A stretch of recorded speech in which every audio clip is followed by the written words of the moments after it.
आपका हमारी आध्यात्मिक यात्रा में हार्दिक स्वागत है। आप सुन रहे हैं शिव महापुराण, जो सनातन धर्म के ही अनमोल ग्रंथों में से एक है। इस श्रृंखला में हम आपके लिए ही इस दिव्य ग्रंथ के प्रत्येक अध्याय का शाश्वत पाठ प्रस्तुत करेंगे। आइए इस ज्ञान और धर्म की ही यात्रा को आरंभ करें। भगवान महादेव की महिमा और उपदेश से ही सजी इस पावन कथा के साथ ही ओम नमः शिवाय। 13वां अध्याय शिव जी और इंद्र को जीवन दान और बृहस्पति को जीव संज्ञा का पता। व्यास जी बोले कि हे ब्राह्मण, हमने यह बात पहले सुनी है कि भगवान शंकर ने ही जलंधर का भी वध किया था। यदि यह सत्य है तो कृपा कर मुझे शंकर जी का यह चरित्र विस्तार पूर्वक सुनाइए।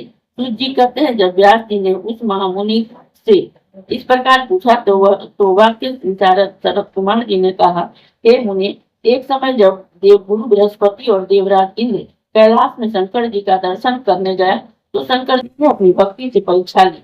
उन जटा युद्धधारी दिगंबर ने उनके मार्ग में ही अवरोध कर दिया।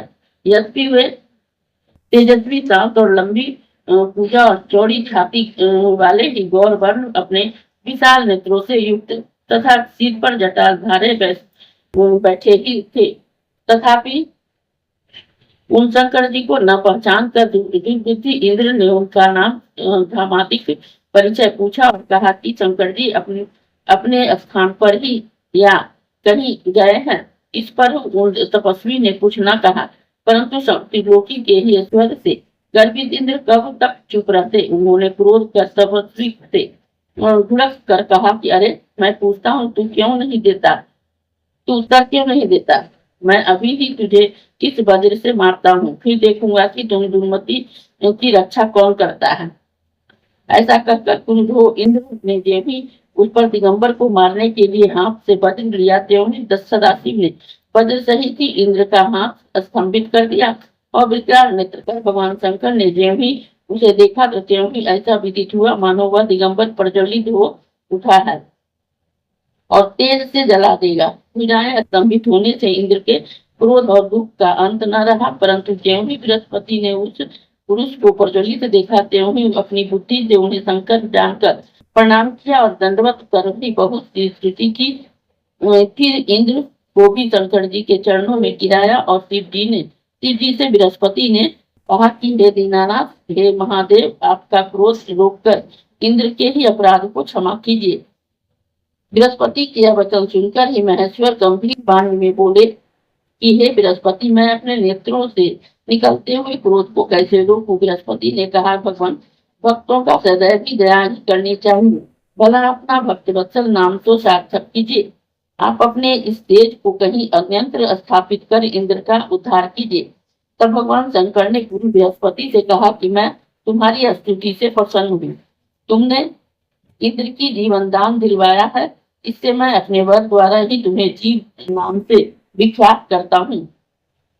मेरे नेत्रों की अग्नि अब इंद्र को पीड़ित न करेगी। बृहस्पति के ऐसा कर ही भगवान शंकर अपने माथे के अग्निमय नेत्र से ही निकले हुए तेज को अपने हाथ में ही लेकर क्षीर समुद्र में डाल दिया। फिर लीलाधारी भगवान अंतर ध्यान हो गए। इंद्र और बृहस्पति भय से मुक्त हो परम सुखी हो गए।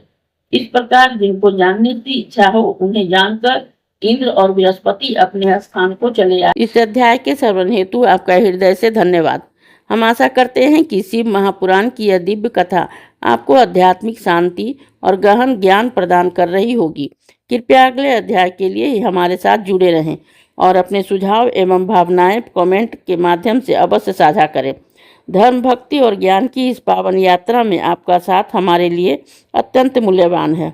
ओम नमः शिवाय। यदि यह प्रस्तुति आपको पसंद आई हो, लाइक करें, कमेंट करें, सब्सक्राइब जरूर करें, बेल आइकॉन दबाना ना भूलें ताकि अगला अध्याय आपसे छूटे नहीं, और इस पावन ज्ञान को ही शेयर करें अपने परिवार और मित्रों तक।